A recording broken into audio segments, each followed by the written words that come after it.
Nisto cremos. Crença número 25. A segunda vinda de Cristo. A segunda vinda de Cristo é a bendita esperança da Igreja, o grande ponto culminante do Evangelho. A vinda do Salvador será literal, pessoal, visível e universal. Quando ele voltar, os justos falecidos serão ressuscitados e, juntamente com os justos que estiverem vivos, serão glorificados e levados para o céu, mas os ímpios morrerão. O cumprimento quase completo da maioria dos aspectos da profecia e a condição atual do mundo indicam que a vinda de Cristo está próxima. O tempo exato desse acontecimento não foi revelado e somos, portanto, exortados a estar preparados em todo o tempo. Mamãe, confidenciou um pequeno à hora de ir para a cama, sinto tanta saudade de meu amigo Jesus. Quando ele virá, essa criança mal poderia imaginar que o desejo de seu pequeno coração tem sido o anseio de longas eras. As palavras finais da Bíblia asseguram que o retorno ocorrerá em breve. Certamente venho sem demora. E João, o revelador, o leal companheiro de Jesus, acrescenta: Amém. Vem, Senhor Jesus. Contemplar a Jesus. Unir-se para sempre àquele que nos ama infinitamente mais do que podemos imaginar. Receber o fim de todo o sofrimento terrestre. Desfrutar da eternidade com os amados ressurretos, os quais agora dormem. Não admira que, desde a ascensão de Cristo, seus amigos tenham contemplado o futuro na expectativa desse dia. Um dia ele virá, ainda que até mesmo para os santos, a sua vinda constitua uma irresistível surpresa, pois todos tiram sua soneca ou dormem durante a longa espera. À meia-noite, na hora mais escura da terra, Deus manifestará seu poder ao libertar seu povo. As Escrituras assim descrevem os eventos. Grande voz procede do santuário do lado do trono, dizendo: Feito está. Essa voz sacode a terra, causando tão grande terremoto, como nunca houve igual desde que há gente sobre a terra. As montanhas tremem, rochas são lançadas em todas as direções, e toda a terra tem suas camadas deslocadas, como as ondas do oceano. Sua superfície se rompe, e caíram as cidades das nações. Todas as ilhas fugiram, e os montes não foram achados. O céu recolheu-se como um pergaminho quando se enrola. Então, todos os montes e ilhas foram movidos dos seus lugares. A despeito do caos que se está manifestando no mundo físico, o povo de Deus toma alento quando vê o sinal do Filho do Homem. Enquanto ele desce sobre as nuvens do céu, todos os olhos veem o Príncipe da Vida. Nessa oportunidade, ele vem não como homem de dores, mas como vitorioso conquistador que reclama o que é seu. Em lugar da coroa de espinhos, sua cabeça sustenta uma gloriosa coroa e tem no seu manto e na sua coxa um nome inscrito: Rei dos Reis e Senhor dos Senhores. Em sua vinda, grande desespero atinge aqueles que se recusaram a reconhecer Jesus como Salvador e Senhor e rejeitaram as exigências de sua lei durante a existência. Nada torna tão claro aos transgressores sua culpa quanto aquela voz que tão pacientemente insistiu: Convertei-vos, convertei-vos dos vossos maus caminhos, pois por que haveis de morrer?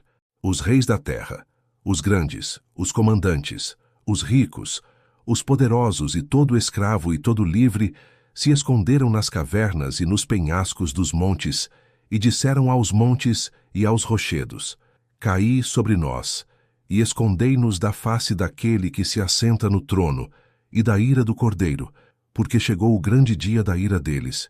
E quem é que pode suster-se? Mas o gozo daqueles que durante muito tempo aguardaram esse dia sobrepuja o desespero dos ímpios. A vinda do Redentor traz a seu glorioso clímax a história do povo de Deus. É este o seu momento de libertação. Com vibrante adoração eles exclamam: Eis que este é o nosso Deus, em quem esperávamos, e ele nos salvará. Este é o Senhor, a quem aguardávamos. Na sua salvação exultaremos e nos alegraremos. À medida que Jesus se aproxima, chama seus santos adormecidos de suas sepulturas e comissiona os anjos a reunir os seus escolhidos dos quatro ventos de uma a outra extremidade dos céus. Em todo o mundo, os justos mortos ouvem a sua voz e se erguem de seus sepulcros. Ó feliz momento! Então, os justos vivos são transformados num momento, num abrir e fechar de olhos.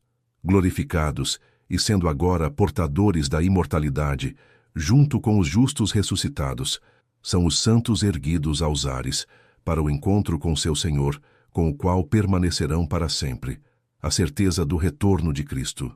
Os apóstolos e os cristãos primitivos consideravam o retorno de Cristo como a bendita esperança. Esperavam que todas as promessas e profecias das Escrituras se cumprissem por ocasião do segundo advento, pois esse é o próprio alvo da peregrinação cristã. Todo que ama a Cristo olha ansiosamente em direção ao futuro, ao dia em que estará apto a compartilhar com Ele de comunhão face a face, com Ele, com o Pai, com o Espírito Santo e com os anjos. O testemunho das Escrituras. A certeza do segundo advento encontra suas raízes na confiabilidade das Escrituras. Pouco antes de sua morte, Jesus explicou aos discípulos que estaria retornando para junto do Pai, a fim de lhes preparar lugar. Mas ele também prometeu: virei outra vez. Assim como a primeira vinda de Cristo à Terra fora profetizada, também a sua segunda vinda é antecipada pelas Escrituras. Mesmo antes do dilúvio, Deus contou a Noé que seria a vinda de Cristo em glória, o evento que poria termo ao pecado. Ele profetizou: eis que veio o Senhor entre suas santas miríades, para exercer juízo contra todos e para fazer convictos todos os ímpios acerca de todas as obras ímpias que impiamente praticaram e acerca de todas as palavras insolentes que ímpios pecadores proferiram contra ele. 1000 anos antes de Cristo, o salmista falou da vinda do Senhor para reunir o seu povo, dizendo: vem o nosso Deus e não guarda silêncio. Perante ele arde um fogo devorador. Ao seu redor esbraveja grande tormenta. Intima os céus lá em cima e a terra para julgar o seu povo. Congregai os meus santos, os que comigo fizeram aliança por meio de sacrifícios. Os discípulos de Cristo se regozijaram na promessa de seu retorno. Em meio às dificuldades que encontravam, a certeza dessa promessa sempre permitiu a renovação de sua coragem e força. O Mestre voltaria a fim de levá-los para a casa do Pai. A garantia representada pela primeira vinda. A segunda vinda acha-se intimamente vinculada à primeira vinda de Cristo. Se ele não houvesse vindo pela primeira vez e obtido uma vitória decisiva sobre o pecado e Satanás, não haveria razão para crer que algum dia voltará e porá fim ao domínio de Satanás sobre este mundo, restaurando-o à perfeição original. Uma vez, porém, que ele apareceu para aniquilar, pelo sacrifício de si mesmo, o pecado, temos também razões para crer que ele aparecerá segunda vez, sem pecado, aos que o aguardam para a salvação. O ministério celestial de Cristo. A revelação de Cristo a João torna claro que o santuário celestial é o centro do plano da salvação. As profecias indicadoras de que ele já iniciou seu ministério final em favor dos pecadores acrescentam a certeza de que ele em breve retornará a fim de levar seu povo para o lar. A confiança em que Cristo está operando ativamente, no sentido de consumar a redenção já alcançada na cruz, tem trazido grande encorajamento aos cristãos, que contemplam o horizonte à espera de seu retorno. A maneira do retorno de Cristo. Assim como Cristo falou a respeito dos sinais que indicariam a proximidade de sua vinda, mencionou também a preocupação de que seu povo não fosse enganado por falsos indicadores. Advertiu que antes do segundo advento surgiriam falsos cristos e falsos profetas, operando grandes sinais e prodígios para enganar, se possível, os próprios eleitos. Ele admoestou: se alguém vos disser, eis aqui o Cristo, ou ei-lo ali, não acrediteis.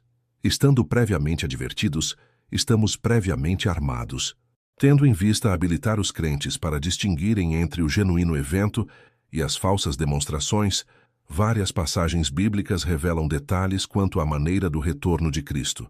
Retorno literal e pessoal.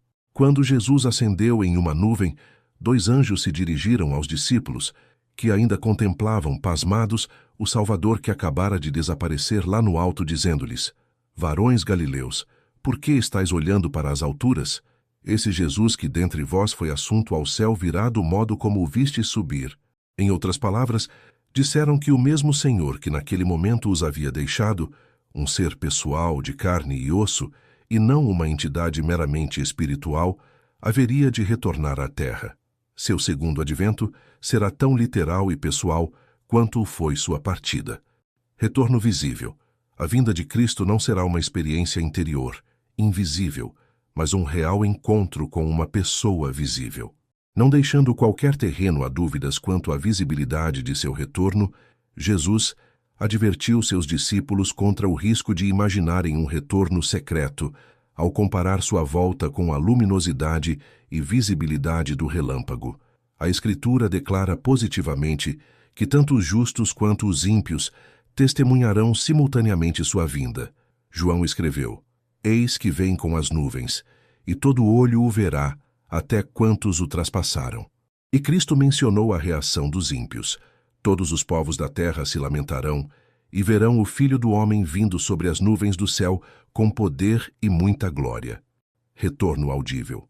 Acrescentando informações ao quadro de um reconhecimento universal do retorno de Cristo, a Bíblia afirma que sua vinda também se caracterizará por sons muito audíveis. Porquanto o Senhor mesmo, dada a sua palavra de ordem, ouvida a voz do arcanjo e ressoada a trombeta de Deus, descerá dos céus. O grande clangor de trombeta acompanha a reunião de seu povo. Nada há de secreto aqui. Retorno glorioso.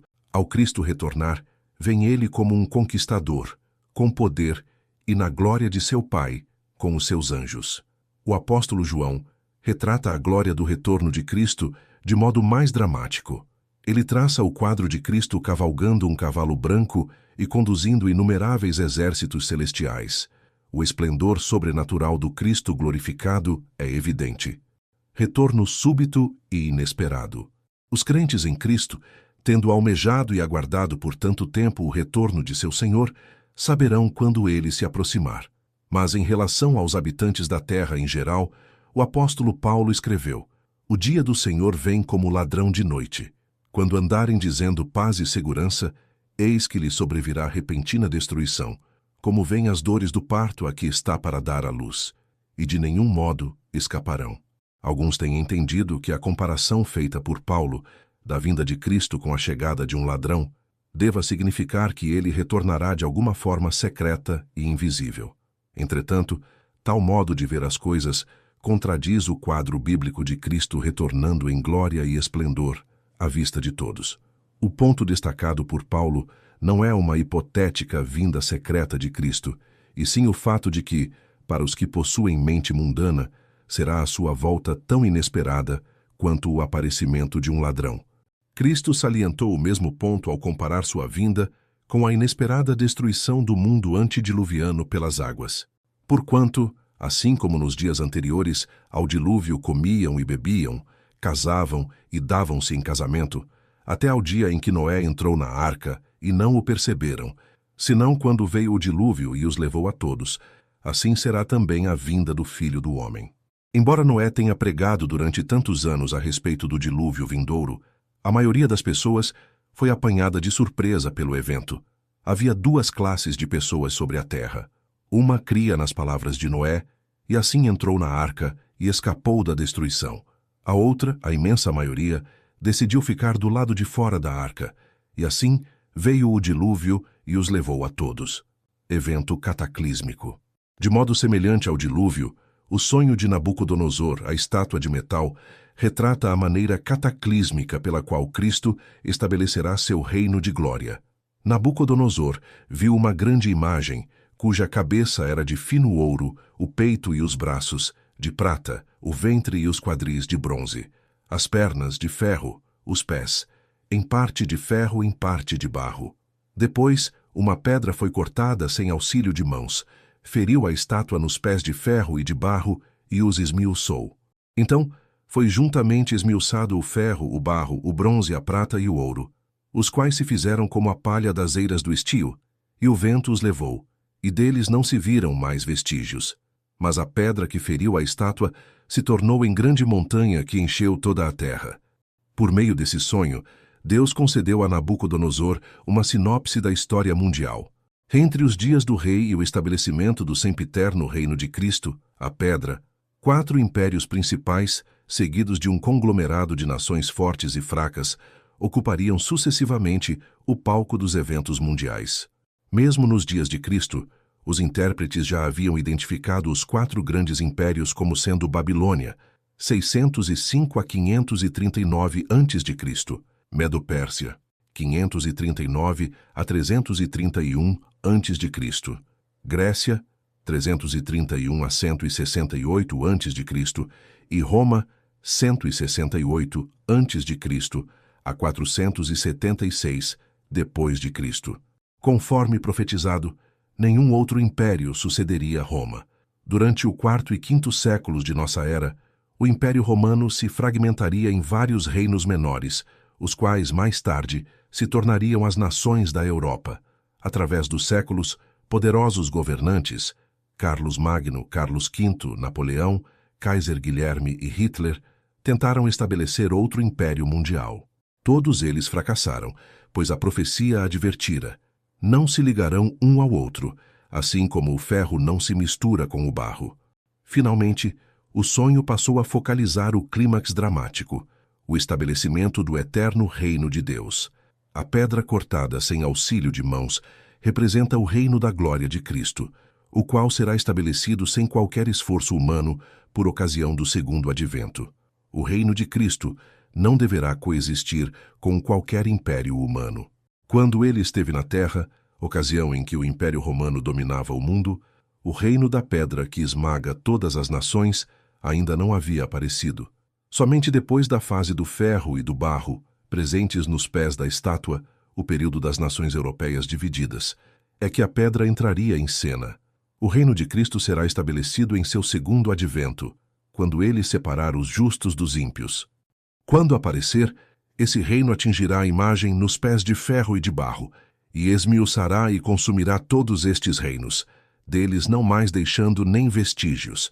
Efetivamente, o segundo advento é um acontecimento sensacional. O segundo advento e a raça humana. O segundo advento de Cristo afetará as 2 grandes divisões da humanidade: aqueles que o aceitaram e a salvação por ele oferecida, e aqueles que lhe volveram as costas. A reunião dos eleitos. Um aspecto importante do estabelecimento do reino eterno de Cristo é o ajuntamento de todos os redimidos, que serão levados para o lar celestial preparado por Cristo. Quando o líder de uma nação visita outra, somente umas poucas pessoas podem participar da comitiva de recepção. Contudo, quando Cristo vier, todos os crentes que viveram em qualquer época, sem distinção de idade, gênero, nível de educação, situação econômica ou raça, participarão da grande celebração do Advento.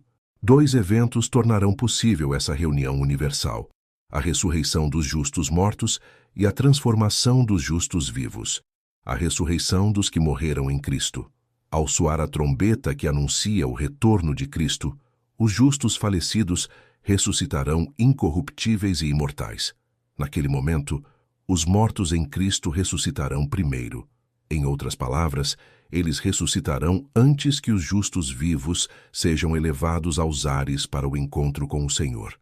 Os ressuscitados se unem novamente àqueles que choraram a sua partida. Nesse momento, eles exultam grandemente. Onde está, ó morte, a tua vitória? Onde está, ó morte, o teu aguilhão? Não serão os corpos enfermos, envelhecidos ou mutilados, que desceram à sepultura que se erguerão no momento em que os justos retomarem a vida. Ao contrário, seus corpos serão novos, imortais, perfeitos, não mais revelando as marcas do pecado que os fizera entrar em decadência.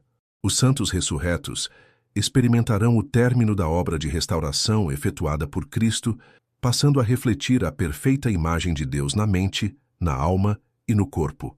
A transladação dos justos vivos. Quando os mortos justos experimentam a ressurreição, ocorre uma transformação dos justos que estiverem vivos sobre a face da terra por ocasião do segundo advento, porque é necessário que este corpo corruptível se revista da incorruptibilidade e que o corpo mortal se revista da imortalidade. No retorno de Cristo, nenhum grupo de crentes assume precedência sobre qualquer outro grupo. Paulo revela que os justos vivos e transformados serão arrebatados juntamente com eles, os justos ressuscitados, entre nuvens, para o encontro do Senhor nos ares, e assim estaremos para sempre com o Senhor. Desse modo, todos os crentes estarão reunidos no grande encontro do segundo advento, tanto os justos ressuscitados de todas as eras, quanto aqueles que estiverem vivos na chegada de Cristo. A morte dos ímpios. Para os salvos, o segundo advento representará uma oportunidade de alegria e libertação, mas para os perdidos será um tempo de devastante terror. Eles resistiram ao amor de Cristo e aos seus convites de salvação durante tanto tempo que se deixaram enfeitiçar pelas ilusões enganadoras. Quando virem aquele a quem rejeitaram, vindo sobre as nuvens como Rei dos Reis e Senhor dos Senhores, saberão que terá chegado a hora de sua própria destruição. Esmagados pelo terror e desespero, clamarão às rochas inanimadas que os protejam. Nessa oportunidade, Deus destruirá a Babilônia, a união de todas as religiões apóstatas. Ela será consumida no fogo. Ao líder dessa confederação, o mistério da iniquidade, o homem do pecado, o Senhor Jesus matará com o sopro de sua boca e o destruirá pela manifestação de sua vinda. Os poderes responsáveis pela imposição da marca da besta serão lançados no lago de fogo e enxofre. Os maus restantes serão mortos com a espada que saía da boca daquele que estava montado no cavalo. Jesus Cristo, o Senhor. Sinais do breve retorno de Cristo. As Escrituras não somente revelam a maneira e o objetivo da vinda de Cristo, como também descrevem os sinais que indicam a proximidade desse evento épico. Os primeiros sinais indicadores da proximidade da volta de Jesus ocorreram mais de 1700 anos depois da ascensão de Cristo. Outros mais seguiram-se, contribuindo para evidenciar que seu retorno está muito próximo. Sinais no mundo natural. Jesus predisse: haverá sinais no sol, na lua e nas estrelas, especificando que o sol escurecerá, a lua não dará sua claridade, as estrelas cairão do firmamento e os poderes dos céus serão abalados. Então verão o Filho do Homem vir nas nuvens com grande poder e glória. Adicionalmente, João viu um grande terremoto que precederia a manifestação dos sinais no céu. Todos esses sinais haveriam de assinalar o fim dos 1260 anos de perseguição, o testemunho da terra. Em cumprimento a essa profecia, o maior de todos os terremotos conhecidos ocorreu em 1º de novembro de 1755. Conhecido como o Terremoto de Lisboa, seus efeitos foram observados na Europa, África e América, cobrindo uma área de mais de 10 milhões de quilômetros quadrados. Seu poder destruidor centralizou-se em Lisboa, Portugal, onde, em questão de minutos, arrasou edifícios públicos e residenciais, causando milhares de mortes. Embora os efeitos físicos do terremoto tenham sido imensos, seu impacto sobre o pensamento da época não foi menor. Muitos que então viviam reconheceram-nos como um sinal do fim e passaram a dar consideração séria ao julgamento de Deus e aos últimos dias. O terremoto de Lisboa representou um fator de incremento no estudo das profecias, o testemunho do Sol e da Lua. 25 anos mais tarde, ocorreu o próximo sinal mencionado na profecia: o escurecimento do Sol e da Lua. Cristo havia indicado a ocasião do cumprimento deste sinal, observando que ele deveria vir em seguida à grande tribulação, os 1260 anos de perseguição papal mencionados em várias outras porções das Escrituras. Mas Cristo dissera também que a tribulação que precederia estes sinais seria abreviada. Por meio da influência da Reforma e dos movimentos que dela se originaram, a perseguição papal foi efetivamente abreviada, de tal modo que, em meados do século XVIII, ela praticamente cessara. Em cumprimento à profecia de Cristo, o dia 19 de maio de 1780, testemunhou uma extraordinária escuridão na porção nordeste do continente norte-americano. Rememorando esse evento, Timothy Dwight, presidente da Universidade Yale, disse: "O dia 19 de maio de 1780 foi memorável. Candeeiros foram acesos em muitas casas, os pássaros silenciaram e desapareceram, e as galinhas se retiraram para os poleiros. A opinião geral prevalecente era de que o dia do juízo havia chegado." Samuel Williams, de Harvard, relatou que a escuridão aproximou-se com as nuvens do sudoeste entre as 10 e as 11 horas da manhã e prosseguiu até a meia-noite seguinte, variando de intensidade e duração em diferentes lugares. Em algumas localidades, as pessoas não conseguiam enxergar o suficiente como para ler escrita comum ao ar livre. Na opinião de Samuel Taine, a escuridão daquela noite foi provavelmente a maior jamais observada desde que o Todo-Poderoso deu origem à luz. Se todos os corpos celestes luminosos do universo tivessem sido envoltos em nuvens impenetráveis ou eliminados da existência, a escuridão não poderia ter sido mais completa.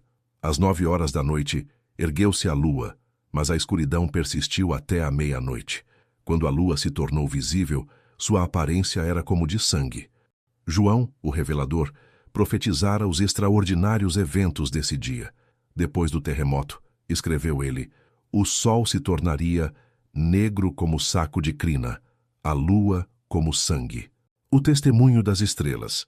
Tanto Cristo quanto João profetizaram a queda das estrelas, indicando o evento como outro sinal do breve aparecimento de Cristo.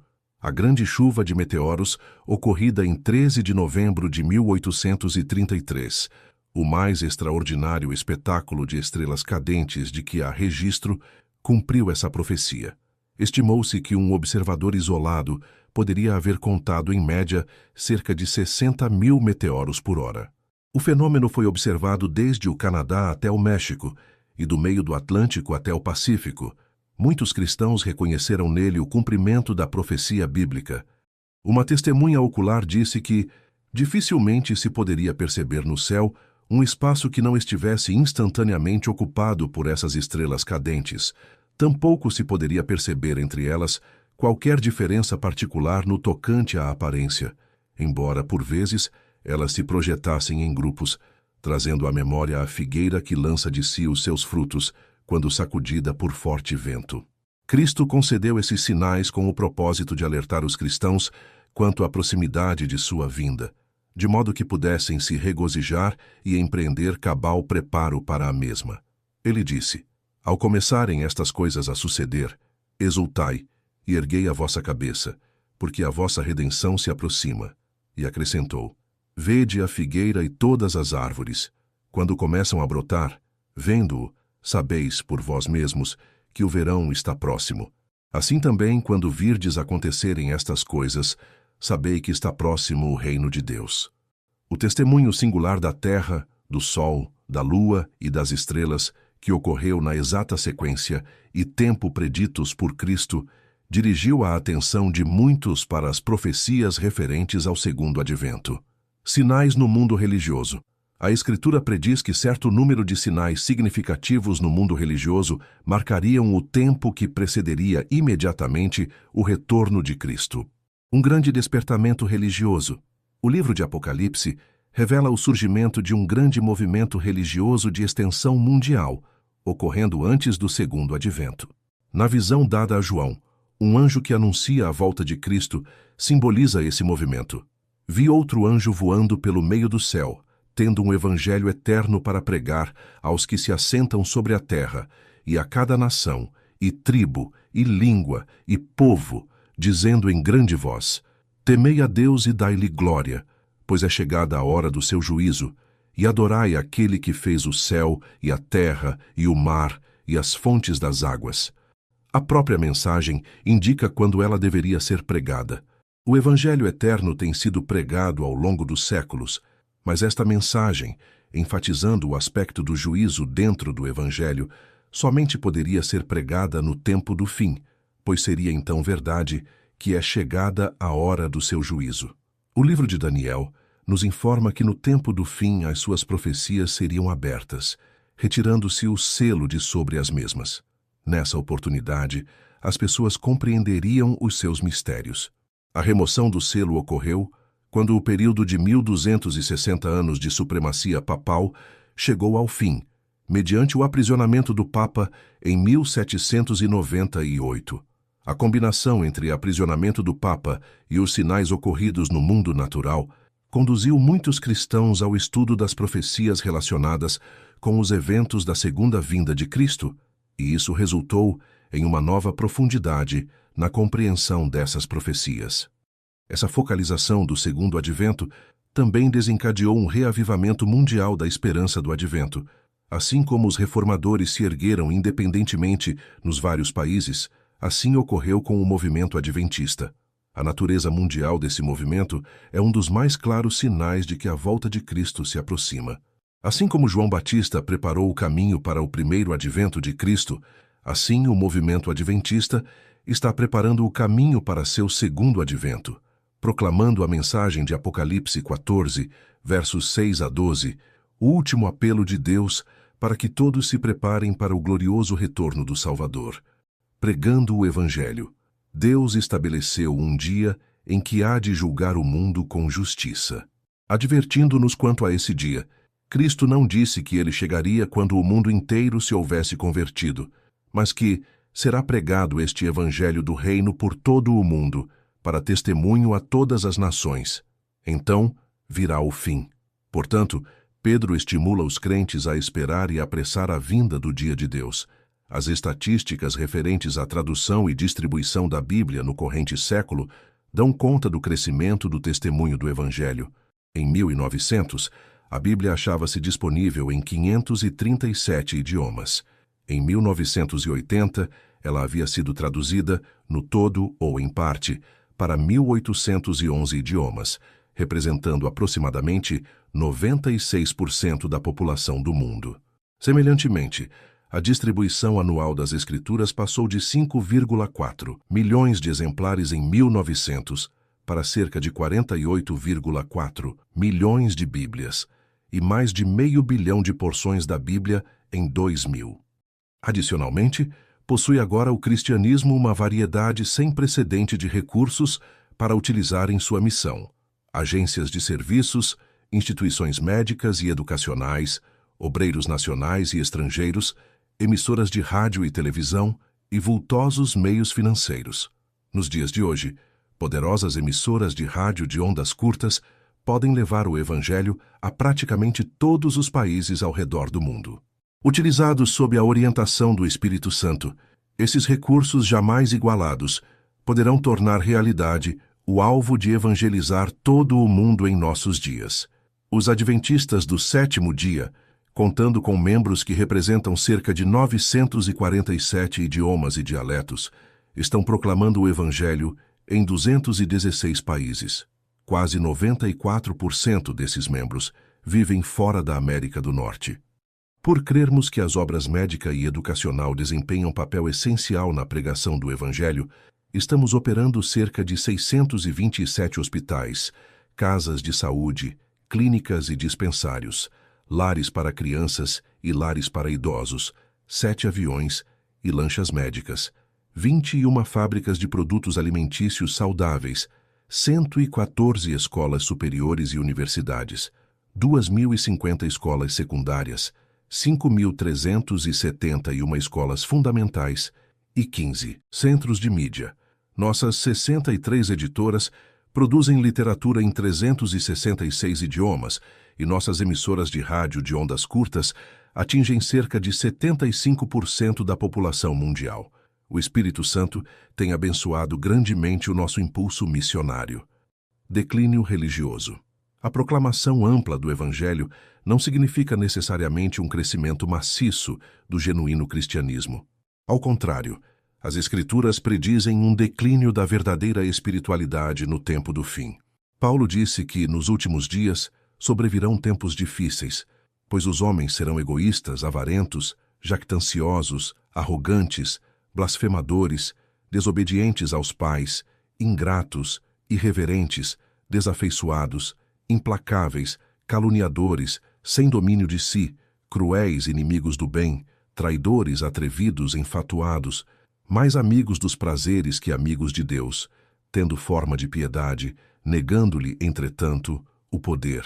Assim é que hoje o amor ao eu, às coisas materiais e ao mundo tem suplantado o Espírito Santo em muitos corações. As pessoas não mais querem permitir que os princípios da lei divina dirijam sua vida. A revolta contra a lei predomina, e por se multiplicar a iniquidade, o amor se esfriará de quase todos. Ressurgimento do papado. De acordo com a profecia bíblica, no fim dos 1260 anos, o papado receberia uma ferida mortal, mas não chegaria a morrer. As Escrituras revelam também que essa ferida mortal seria curada. O papado experimentaria grande renovação de sua influência e respeito, e toda a terra se maravilhou seguindo a besta. Já nos dias de hoje, muitos veem o Papa como líder moral da humanidade. Em grande medida, o crescimento da influência do papado ocorreu quando os cristãos substituíram a autoridade da Bíblia pelas tradições, padrões humanos ou ciência. Ao assim procederem, tornaram-se vulneráveis ao homem da iniquidade, que opera com todo o poder e sinais e prodígios da mentira. Satanás e seus instrumentos trarão à existência uma confederação do mal, simbolizada pela iníqua e tríplice união do dragão, besta e falso profeta, que enganará o mundo. Somente aqueles cuja orientação provém da Bíblia e que guardam os mandamentos de Deus e a fé em Jesus poderão resistir com êxito a essa arrasadora e enganosa confederação. Declínio da liberdade religiosa. O reavivamento do papado afetará dramaticamente o cristianismo. A liberdade religiosa, obtida a grande custo, assegurada pela separação entre Igreja e Estado, será solapada e finalmente abolida. Com o apoio de poderosos governantes civis, esse poder apóstata tentará impor a sua forma de adoração a todas as pessoas. Todos terão de decidir entre a lealdade a Deus e seus mandamentos e a lealdade à besta e sua imagem. A pressão para que a pessoa se adapte a essas imposições incluirá coerção econômica, para que ninguém possa comprar ou vender, senão aquele que tem a marca, o nome da besta, ou o número do seu nome. Com o decorrer do tempo, aqueles que se recusarem submeter-se serão ameaçados com a pena de morte. Durante esse tempo de provação final, Deus intervirá em favor de seu povo e livrará todo aquele que tiver o nome escrito no livro da vida. Aumento da iniquidade. O declínio espiritual no seio do cristianismo e o reavivamento do homem da iniquidade têm conduzido à crescente negligência da lei de Deus na Igreja e na vida dos crentes. Muitos têm chegado a crer que Deus aboliu a lei e que os cristãos não mais se encontram sob a obrigação de observá-la.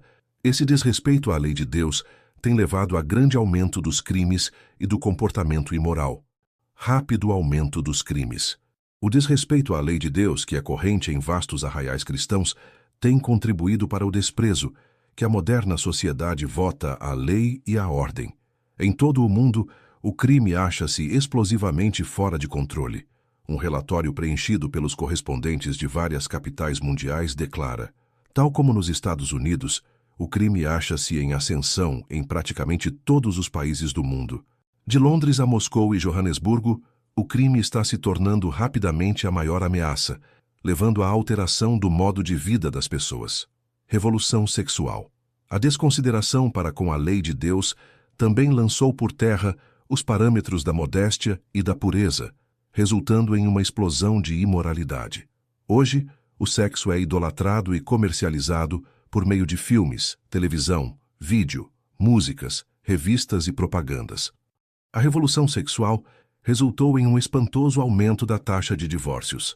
Aberrações como o casamento aberto ou compartilhamento de parceiros, abuso sexual de crianças, apavorante número de abortos, homossexualidade e lesbianismo generalizados e epidemias de doenças sexualmente transmissíveis, entre as quais a AIDS, síndrome da imunodeficiência adquirida, guerras e calamidades.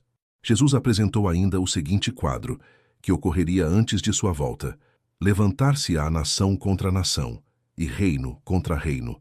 Haverá grandes terremotos, epidemias e fome em vários lugares, coisas espantosas e também grandes sinais do céu.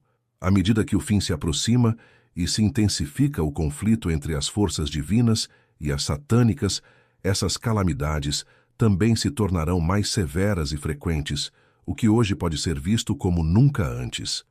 Guerras.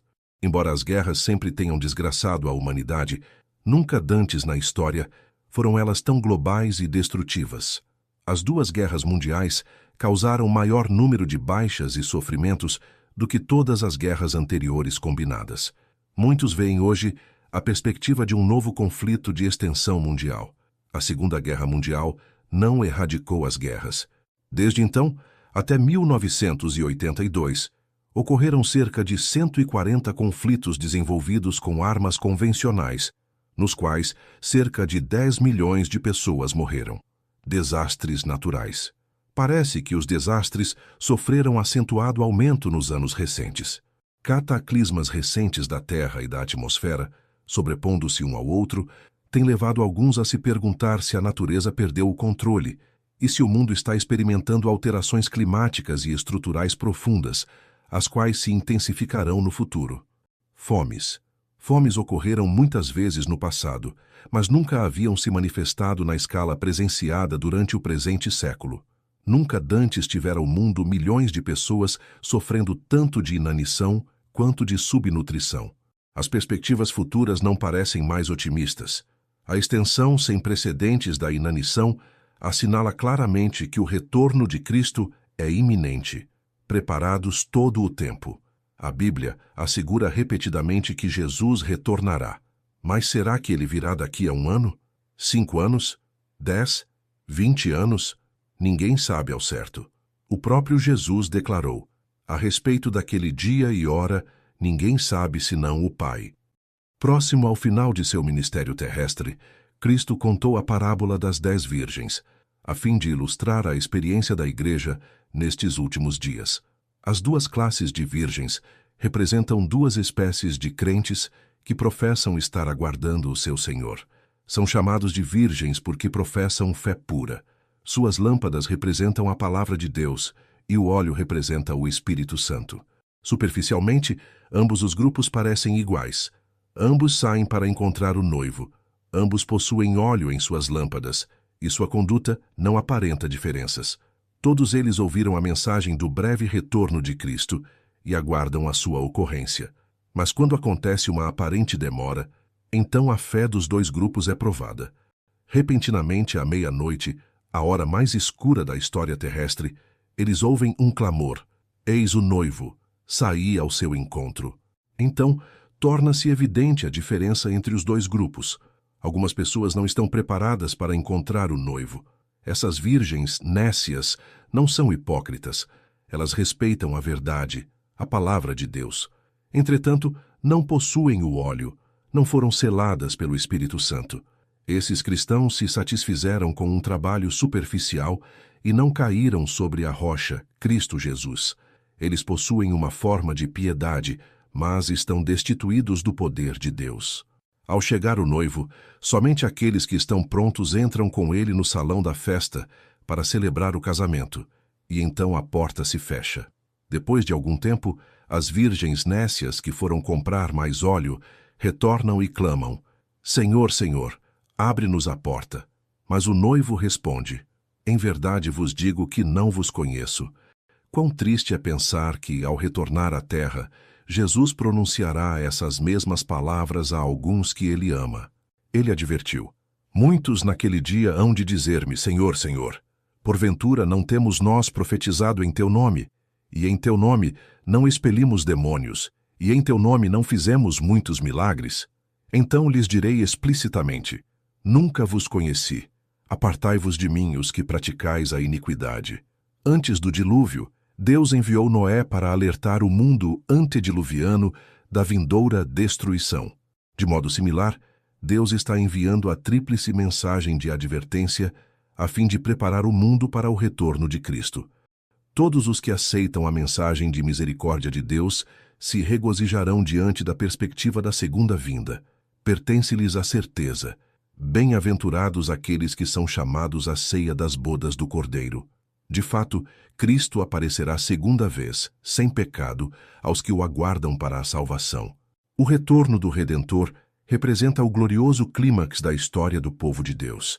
É o momento de sua libertação, de modo que, cheios de alegria e senso de adoração, eles exclamam: eis que este é o nosso Deus em quem esperávamos. Na sua salvação exultaremos e nos alegraremos.